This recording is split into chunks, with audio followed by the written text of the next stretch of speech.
Hello दोस्तों, मैं सौरभ चौधरी फिर से आ गया हूँ एक नई क्लास के साथ, जिसका आज का टॉपिक रहने वाला है गतिकी में से।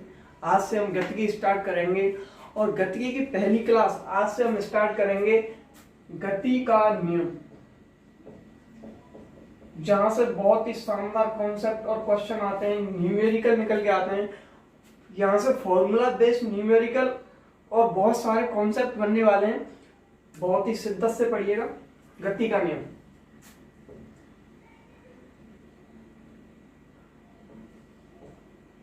इसकी क्लास नंबर फर्स्ट है आज, गति का नियम। अब गति का नियम, इसको समझने से पहले हमें सब स्टेप बाय स्टेप सभी चीजों को पढ़ते जाना है। इसलिए सबसे पहले हम पढ़ते हैं बल। कॉन्सेप्ट जानते हैं कि बल है क्या चीज। देखिए, ये कोई रेखीय गति में कोई मार्ग में कोई वस्तु रखी हुई है। अब इस पे हम इस प्रकार से धक्का दें, इसको इस डायरेक्शन में इसको मोशन कराएं और ये यहां पे पहुंच गई, ये यहां पे पहुंच गई। तो यहां से यहां तक पहुंचने का जो कारण है, क्यों जो कारण है इसका, वही क्या है? बल है। वही जो क्या है? बल है।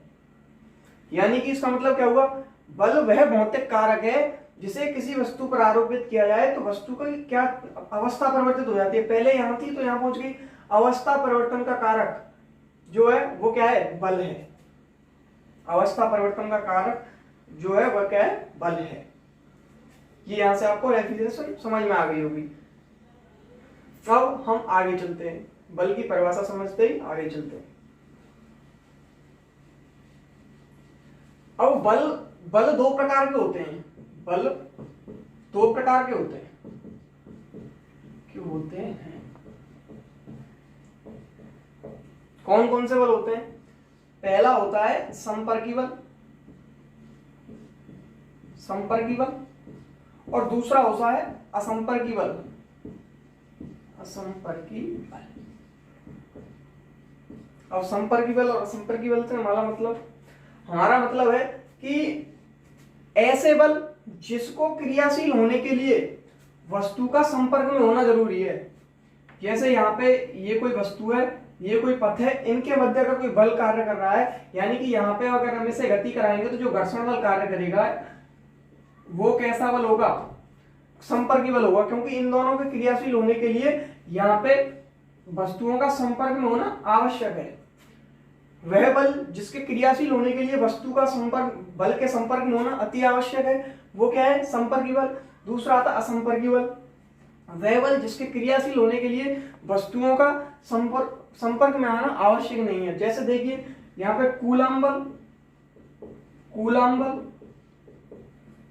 चुंबकीय बल, चुंबकीय बल, इन दोनों को क्रियाशील होने के लिए हमें वस्तुओं के संपर्क की आवश्यकता नहीं होती। तो ये कैसे बल कहलाते हैं? असंपर्की बल। अब आगे चलते हैं कि बल की परिभाषा आपको समझ में आ गई, बल के प्रकार समझ में आ गए। अब हम समझते हैं कि गति का नियम क्या, पहला नियम क्या है? गति का प्रथम नियम, अब गति के प्रथम नियम को समझने से पहले इसका दूसरा नाम होता है जड़त्व का नियम, जड़त्व का नियम। अब इसमें पहले हम समझते हैं जड़त्व क्या है। जड़त्व किसी वस्तु का वह गुण है। जड़त्व क्या है? एक किसी वस्तु का गुण है, वह गुण है जो उसकी अवस्था परिवर्तन का विरोध करता है।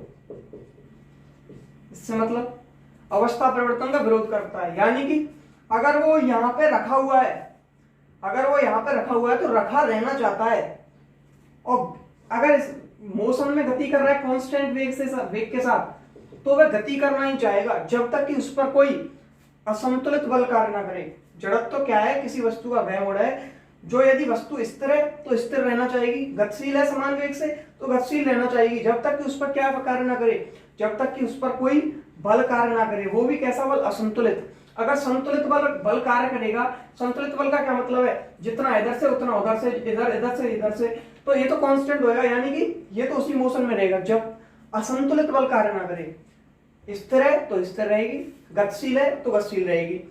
कब तक है, जब तक कि उस पर कोई असंतुलित बल कार्य ना करे। यही क्या है, जड़त्व का, जड़त्व कहलाता है। किसी वस्तु का वह गुण जो अवस्था परिवर्तन का विरोध करता है, वो क्या कहलाता है, जड़त्व। अब यही क्या है, अब जड़त्व निर्भर किस पे करता है, जड़त्व जो है वो द्रव्यमान पर निर्भर करता है। यहां से कॉन्सेप्ट है, जड़त्व जो है द्रव्यमान पर निर्भर करता है, लेकिन यह आकार या आकृति पर निर्भर नहीं करता। आकार या आकृति पर निर्भर नहीं करता, द्रव्यमान पर निर्भर करता है, आकार एवं आकृति पर निर्भर नहीं करता। कैसे, यदि किसी वस्तु का द्रव्यमान यह है m और यह बहुत बड़ी वस्तु है जिसका द्रव्यमान m है, तो इनका अगर द्रव्यमान समान है तो इनका जो जड़त्व होगा वो समान होगा। जो इनर्शिया है, इसका जो जड़त्व है वो दोनों का समान होगा। लेकिन अब इसका आकार छोटा है, इसका बड़ा है, इससे कोई मतलब नहीं है, क्योंकि यह आकार पर निर्भर नहीं करता है। बहुत ही शानदार सा क्वेश्चन पेपर में दे दिया जाएगा कि दोनों का द्रव्यमान समान है, एक का आकार गोलाकार है, एक का दे दिया उसने वर्गाकार, तो दोनों का जड़त्व होगा समान, अलग अलग। तो आपको आंसर क्या करना है, समान होगा, क्योंकि द्रव्यमान समान है। ओनली ऑन एक किस पे निर्भर करता है, द्रव्यमान पे, यानी कि आकार एवं आकृति पर निर्भर नहीं करता। जड़त्व द्रव्यमान पर निर्भर करता है, आकार एवं आकृति पर निर्भर नहीं करता।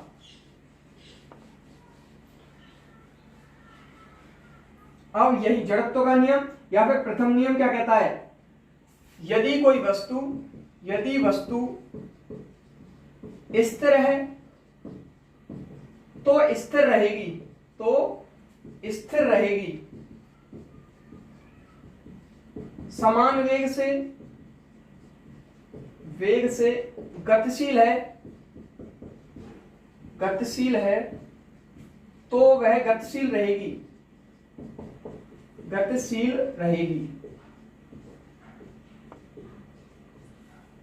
जब तक कि उस पर कोई बाह्य असंतुलित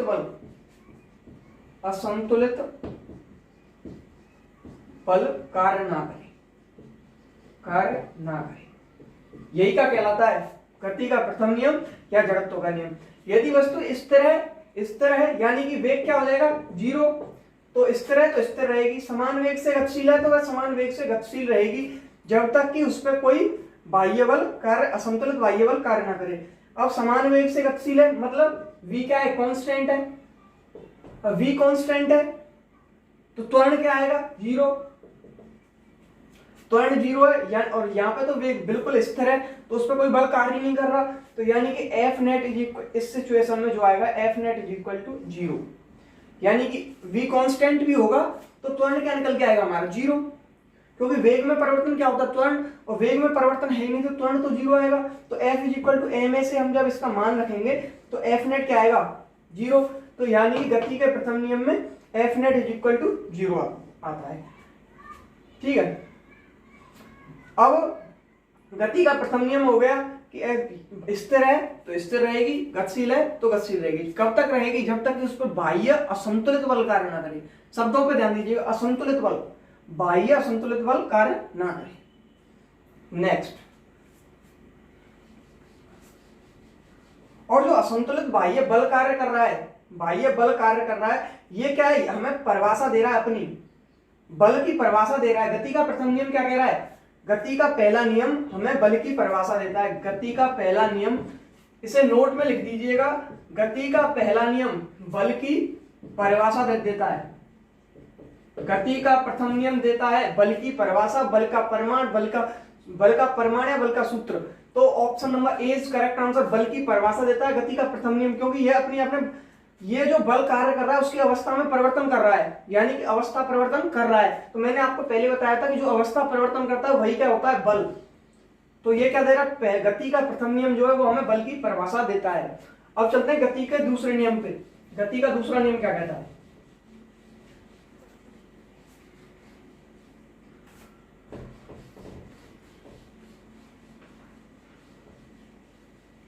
गति का दूसरा नियम। अब गति का दूसरा नियम समझने से पहले हम समझते हैं संवेग।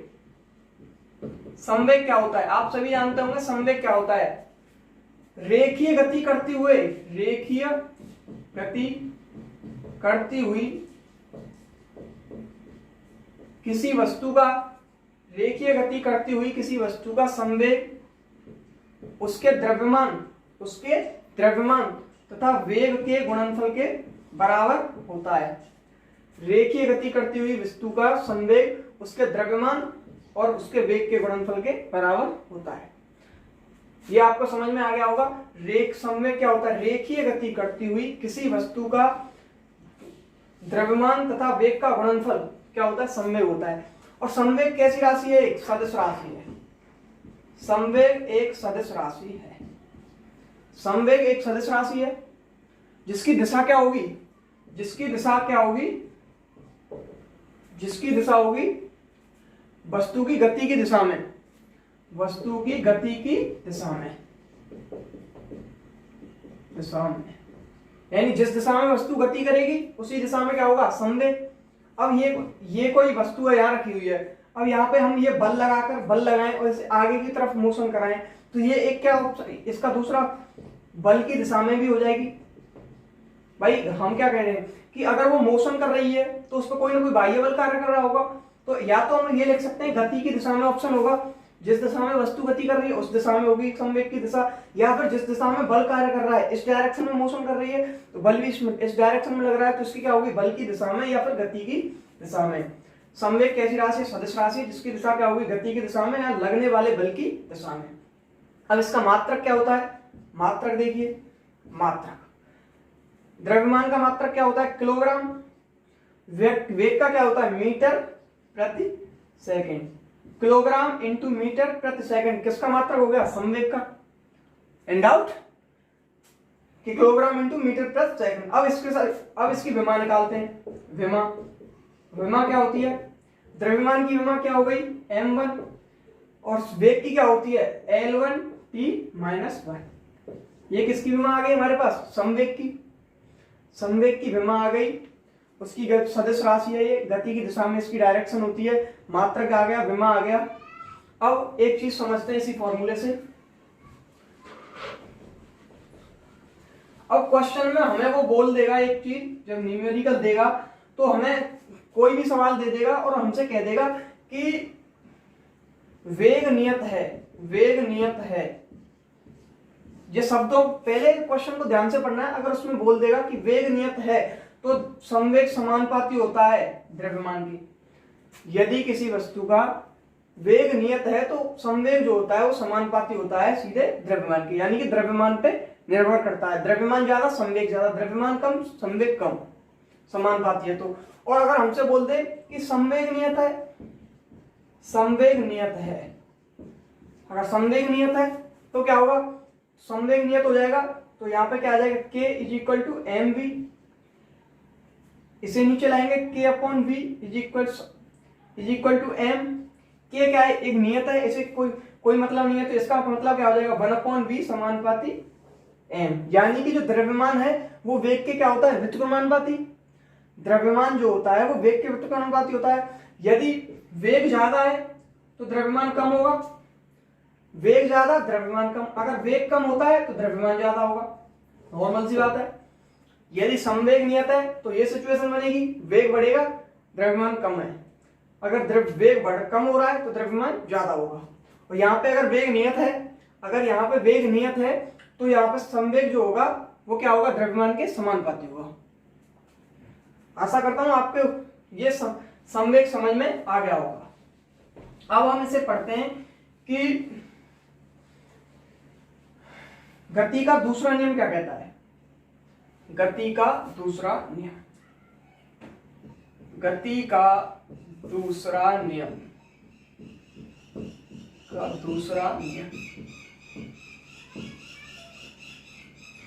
अरे गति का दूसरा नियम क्या कहता है?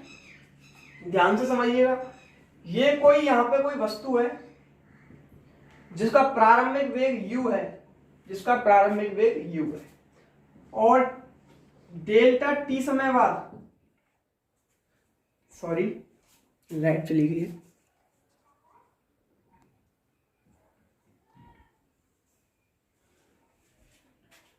और डेल्टा टी समय बाद इसकी जो वेलोसिटी है वो v हो जाती है, u से v हो जाती है। इसका द्रव्यमान m है, यहां भी द्रव्यमान m है, और ये कोई रेखीय पथ पे गति कर रही है। प्रारंभिक वेग v था, सॉरी u था, और जो फाइनल वेग है वो है v। और ये दे दिया हमारे लिए। तो गति का जो दूसरा नियम क्या कहता है? गति का जो दूसरा नियम कहता है कि लगने वाला किसी वस्तु पर लगने वाला बल संवेग में परिवर्तन यानी कि डीपी की दर के बराबर होता है, समानुपाती होता है। कि लगने वाला बल संवेग में परिवर्तन की दर के समानुपाती होता है। बल कैसी राशि है? एक सदिश राशि है। संवेग कैसी राशि है? एक सदिश राशि है। तो दोनों के ऊपर वेक्टर लगा दिया जाएगा। जो गति का दूसरा नियम क्या कहता है कि किसी वस्तु पर लगने वाला बल संवेग में परिवर्तन की दर के समानुपाती होता है। अब देखिए यहां पे तो संवेग में परिवर्तन, तो F इज इक्वल टू क्या आएगा? समानुपाती नियतांक हटाएंगे तो क्या आएगा? K dp vector upon dt। K क्या है? एक कांस्टेंट है, तो K का मान हम यहाँ पे एक मान लेंगे। तो F vector is equal to D P vector क्या होता है? संवेग इज इक्वल टू क्या होता है? संवेग इज इक्वल टू होता है एम वी वेक्टर। तो यहां पे क्या रख देंगे? D M V vector. यहां से m क्या है? द्रव्यमान का तो नियत मान होगा, तो ये बाहर आ जाएगा m dv vector upon dt। अब ये रह गया हमारा वेग में परिवर्तन की दर क्या होती है? वेग में परिवर्तन की दर क्या होती है? त्वरण। तो a वेक्टर क्या आ जाएगा? dv vector upon dt। तो इसकी जगह हम क्या लिख देंगे? a vector, f vector is equal to m a vector. यहां से हमारे पास बल का फॉर्मूला आ गया, F vector is equal to m a vector. इसका मतलब क्या है? कि जो गति का दूसरा नियम है, गति का दूसरा नियम जो होता है वो हमें बल का परिमाण देता है।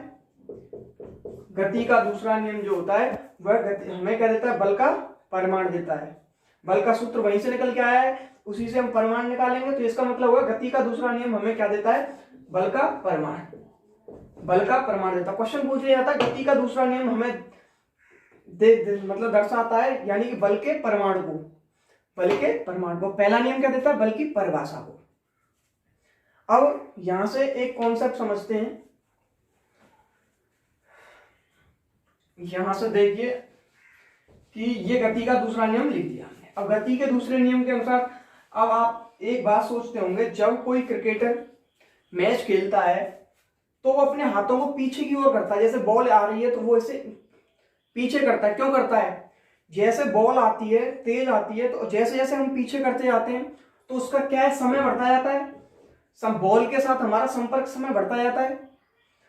जब हम इसे दूर आ रही है हमारे पास बॉल, तो हम हाथों को पीछे करते जाएंगे तो हमें सीधा सा मतलब समय ज्यादा लगेगा, और समय ज्यादा लगेगा तो बल कम होगा, क्योंकि ये क्या है? समय के व्युत्क्रमानुपाती है, समय पे के व्युत्क्रमानुपाती है, यानी कि समय ज्यादा लगेगा तो हमें बल का अनुभव कम होगा, इसलिए हमें चोट नहीं लगती है, क्योंकि हम संपर्क समय बढ़ाते जाते हैं बॉल के साथ और हमें बल कम महसूस होता है, जिससे हमें चोट नहीं लगती। तो ऐसे ही जब कोई व्यक्ति समतल दीवार पर कूदता है, जैसे कोई दीवार है, दीवार पर कोई व्यक्ति ऊपर से दीवार से कोई फर्श पर कूदता है, समतल दीवार से फर्श पर कूदता है, तो उसको चोट लगती है, क्योंकि जो फर्श पर आते ही उसे फर्श तक आने में उसे कम समय लगता है, कम समय लगता है, और समय कम होगा, समय कम है तो बल ज्यादा लगेगा, तो उसे चोट लगती है। लेकिन अगर वही व्यक्ति उसी दीवार से रेत पर कूदता है तो रेत में धंसता चला जाता है, क्योंकि फिर क्या होता है? उसके साथ संपर्क समय बढ़ता जाता है, संपर्क समय बढ़ जाता है, जिससे उसे चोट कम लगती है, पैरों में कम लगती है। तो ये क्या हो गए? गति के नियम के अनुप्रयोग हो गए। कि गति के दूसरे नियम के अनुप्रयोग बताओ। दीवार से कूदते हुए रेत पर कूदने में समय कम लगता है, समय ज्यादा लगता है, जिससे क्या होता है? बल कम लगता है। और क्रिकेट खेलते समय जब बॉल पकड़ते समय हाथों को पीछे करते हैं, जिससे उसका क्या है, संपर्क समय बढ़ जाता है, बल कम लगता है। आपको ये क्वेश्चन दे दिया जाएगा तो आपको आंसर क्या लिखना है, गति के दूसरे नियम के थ्रू बल कम लगता है, इसलिए वो हाथों को पीछे खींचता है। उम्मीद करता हूं आपको आज का सेशन हमारा पसंद आया होगा और आज आप इसके नोट्स भी बना रहे होंगे।